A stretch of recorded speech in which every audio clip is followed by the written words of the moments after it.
Hey everyone, today we are chatting with a third year student from Cambridge University, Purav Shah. Hey Purav, welcome to the show. Thank you for having me.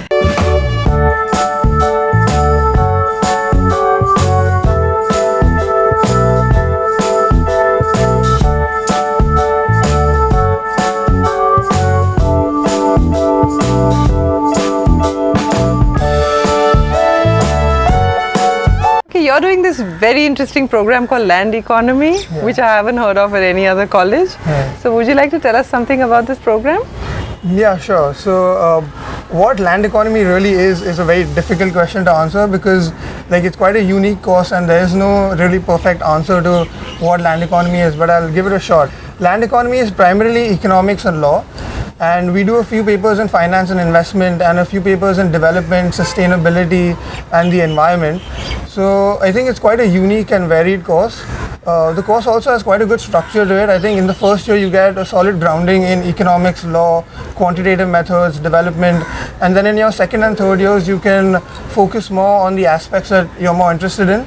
So I'm focusing my course more towards economics and finance. Okay, so you have a choice of going the economics and finance way or perhaps this development way. So I think the two broad categories I would divide it in is economics or law. So in your second and third years you get choices.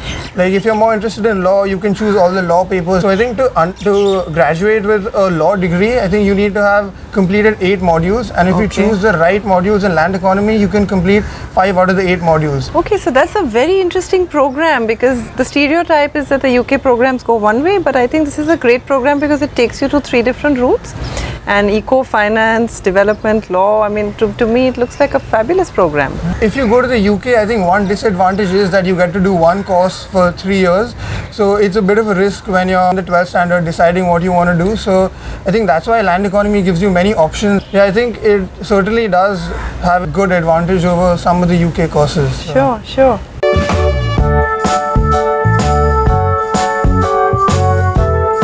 Coming to another stereotype about the UK and Cambridge is that it's very academic, very nerdy.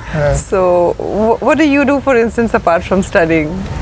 So even I've heard this stereotype many times that in the UK you primarily study, and I think the reason for that stereotype is the application procedure for the UK is more academics based rather than extracurricular based.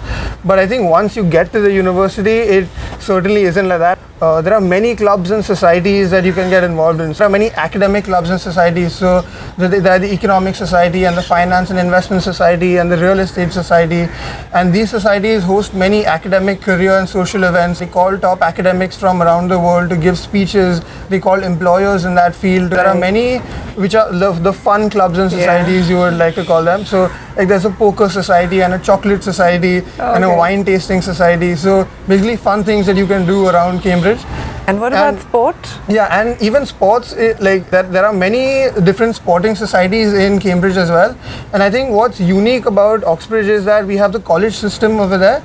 So when you get admitted into Cambridge or Oxford, you get admitted into a particular college, and that really allows you to play sports at a competitive level, but not at a very serious level where you have to commit a lot of time. So let's say if you're really good at a particular sport, you can play for the university, but that requires a lot of commitment in terms of time. You need to go for training like 5 or 6 times a week. Sure. But some people who are just passionate about a sport, want to play it for fun, can do it at the college levels. For popular sports like football, even colleges have their second team, third team. Oh boy. So there's definitely a lot of opportunity to get involved in sports at Cambridge.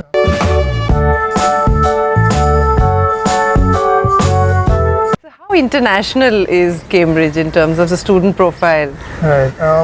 So looking at the statistics, I think just over 11% of the undergraduate students are international students, and I think that's similar to most US and UK colleges. But how they define international students is students outside the EU, and I think there's a lot of diversity within students who come from the EU as well. Right. So a person from, let's say, Hungary is quite different from a person who comes from Italy. So I think that also adds to the international element, and I think statistics may not be a very good indication of how international your experience is.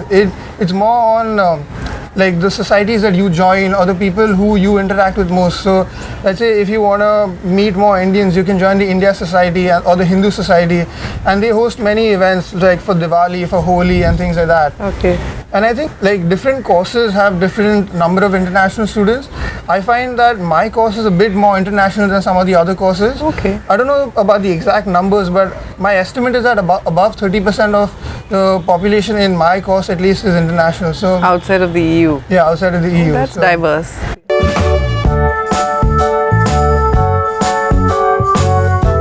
Okay, Purav, this is a 3-year program. And how easy or difficult is it to get an internship or a job in the UK?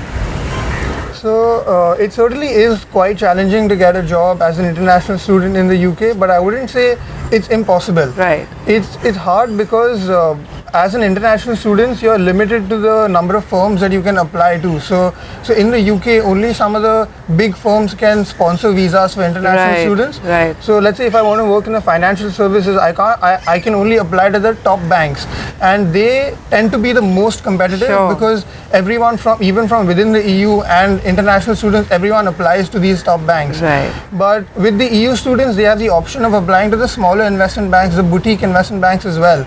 So for them, it gets slightly easier to get jobs. But I think if one does their research well and applies early, on time, and prepares well for interviews, it certainly is possible to get an internship which can lead to a job in the UK.